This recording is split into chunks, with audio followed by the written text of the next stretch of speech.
કાનડિયા, associate professor, LIS department, Gujarat Vidyapith, Ahmedabad. दोस्तों, आज का मेरा सब्जेक्ट है research guideline for PhD students. तो दोस्तों, मैं रिसर्च के गाइडलाइन बारे में बात करने जा रहा हूं। तो पहले हमें सोचना है कि हम जो रिसर्च कर रहे हैं वो रिसर्च के यूजर कौन है। जैसे कि PhD के स्टूडेंट्स, MPhil के स्टूडेंट्स, प्रोफेसर्स, प्रोफेशनल्स, कोई भी फील्ड के प्रोफेशनल जिस सब्जेक्ट में हम रिसर्च कर रहे हैं, ऐसे प्रोफेशनल्स और आम जनता। तो दोस्तों, जब हम रिसर्च रिपोर्ट तैयार करें तब हमें ख्याल रखना है यूजर्स का। यूजर्स का ख्याल रखेंगे तो हम हमारा रिसर्च अच्छी तरह से कर पाएंगे।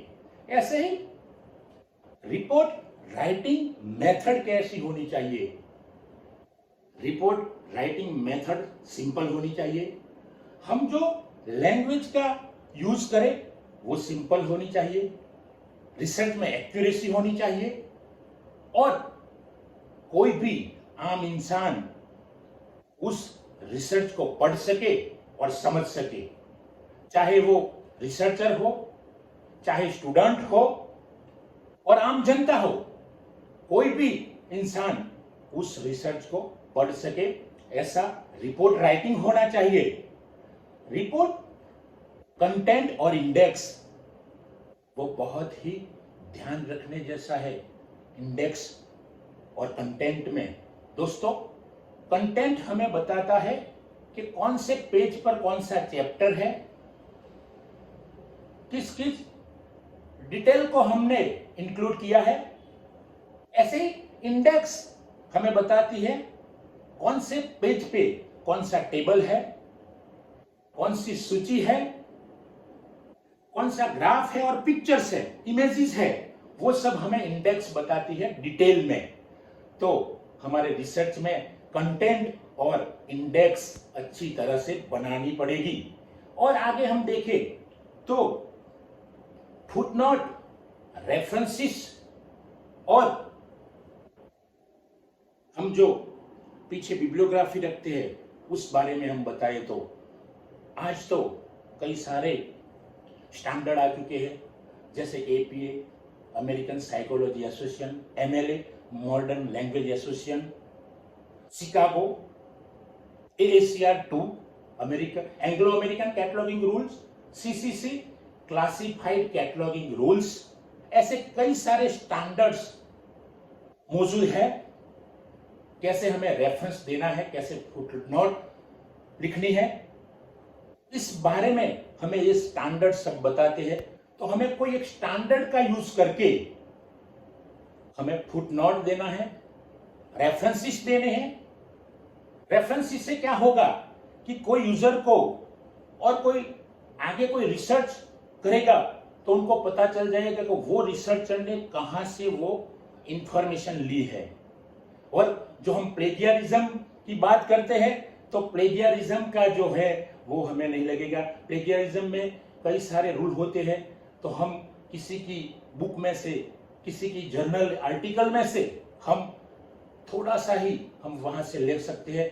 कोई लेखक या ऑथर का विचार हम ले सकते हैं, तो वो फुटनोट से, रेफरेंस से दूसरे को पता चल जाएगा कि उस रिसर्चर ने कहां से ये इंफॉर्मेशन ली है। तो फुटनोट और रेफरेंसेस होना चाहिए। और जो हम रिसर्च में सिंबल, एब्रिविएशन, स्टैटिस्टिक्स सब रखते हैं वो भी अच्छी तरह से रखना चाहिए। सिंबल हम हमारे रिसर्च वर्क में रखते हैं तो सिंबल का दूसरे को पता चलना चाहिए कि सिंबल का मीनिंग क्या होता है। जैसे हम एब्रिविएशन रखे तो एब्रिविएशन का भी पता चलना चाहिए पढ़ने वाले को कि एब्रिविएशन का मतलब क्या है। ऐसे एब्रिविएशन हो, सिंबल हो तो उसका इंटरप्रिटेशन पीछे करना चाहिए अपेंडिक्स में। तो दोस्तों जैसे हम GVPL गुजरात विद्यापीठ लाइब्रेरी, तो हमने हमारे रिसर्च में GVPL का एब्रीविएशन का यूज किया है, तो उस एब्रीविएशन का फुल फॉर्म हमें पीछे देना है अपेंडिक्स में, या कोई जगह पे हमें वो एब्रीविएशन का पूरा फुल फॉर्म देना है। तो दोस्तों ये एब्रीविएशन, सिंबल और सबका हमें ध्यान रखना है। आगे हम बात करें तो accuracy and simplicity in writing. दोस्तों हम रिसर्च में कई सारी बाबत रखते हैं,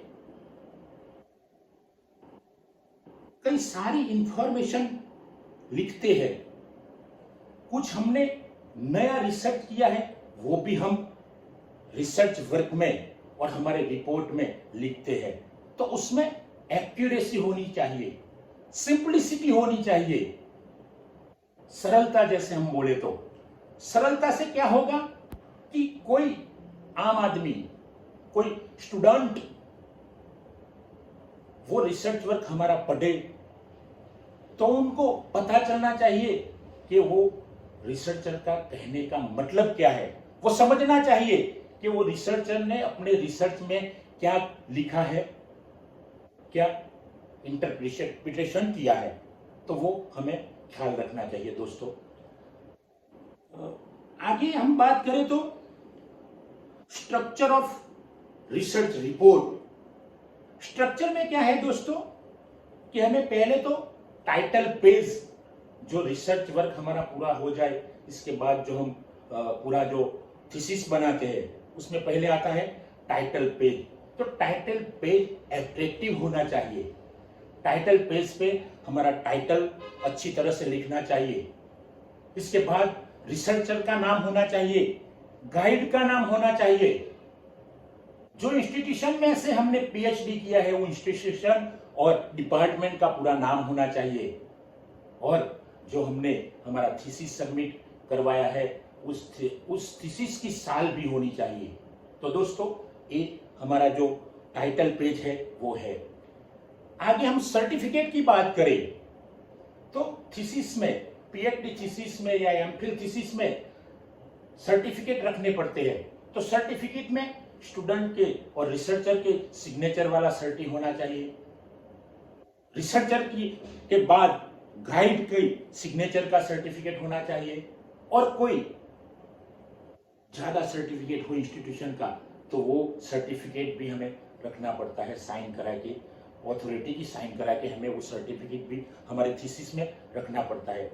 और दोस्तों इसके बाद हम वर्ड्स ऑफ थैंक्स की बात करें तो जिन जिन लोगों ने, जिन जिन इंस्टीट्यूशन ने हमें मदद की है, हेल्प की है, उन लोगों का और उन इंस्टीट्यूशन का नाम भी हमें आभार दर्शन में या वर्ड्स ऑफ थैंक में रखना चाहिए।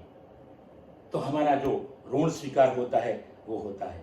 तो दोस्तों आगे हम बात करें तो इंडेक्स कंटेंट। इंडेक्स थीसिस में कंटेंट होनी चाहिए, पीछे इंडेक्स भी होनी चाहिए।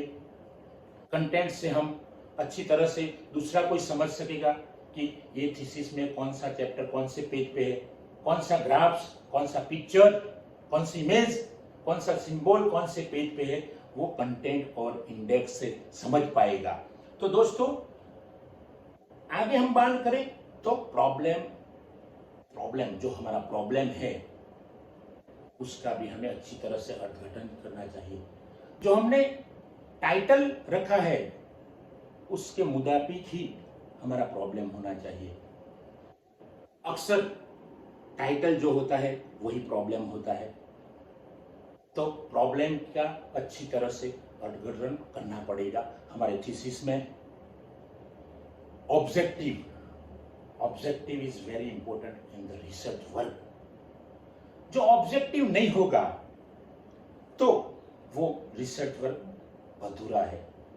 जो हमने ऑब्जेक्टिव तय किया है उसके मुताबिक ही हम हमारा रिसर्च वर्क करेंगे।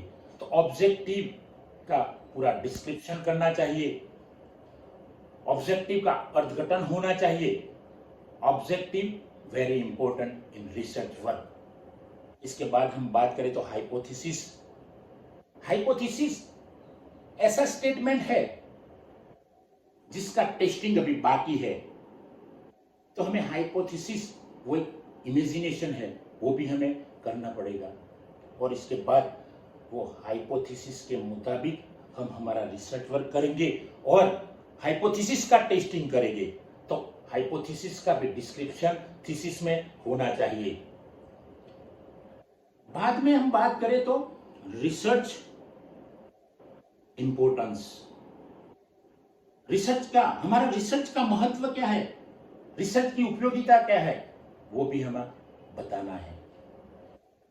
जो रिसर्च की उपयोगिता नहीं होगा, रिसर्च का इंपॉर्टेंस नहीं होगा, तो रिसर्च का कोई अर्थ नहीं है। तो इंपॉर्टेंस हमें बताना पड़ेगा। सैंपल, हमने जो रिसर्च वर्क ने सैंपल लिया है, हमें चाहे हम भारत की बात करें, हमारे देश की बात करें, तो हम देश के कई इंस्टीट्यूशन का रिसर्च कर रहे हैं, तो हम सारे इंस्टीट्यूशन को हमारे रिसर्च में नहीं ले सकते, तो हम सैंपलिंग करेंगे। सैंपलिंग की कई सारी मेथड है, उन मेथड के मुताबिक हम सैंपलिंग करेंगे, और सैंपलिंग का भी हमें डिस्क्रिप्शन हमारे थीसिस में करना है। सैंपलिंग से हमें गहनता से रिसर्च वर्क मिल पाएगा। मेथड, कई सारी मेथड होती है रिसर्च वर्क में, जैसे survey method, Delphi method, historical method,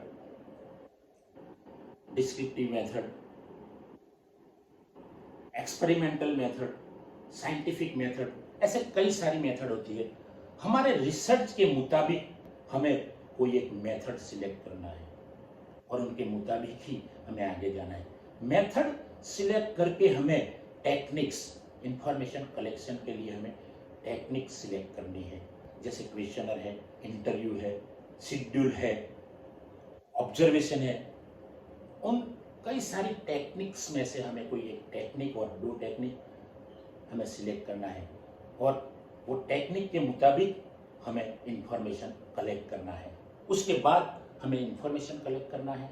information collect करके हमें इंफॉर्मेशन का एनालिसिस करना है, इंटरप्रिटेशन करना है, और इंटरप्रिटेशन के बाद हमें परिणाम निकालना है, फाइंडिंग्स खोजना है।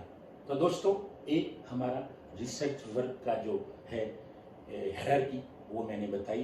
दोस्तों, आप ये वीडियो देखो, सुनो और शेयर करो। Thank you very much. जय हिंद, जय भारत।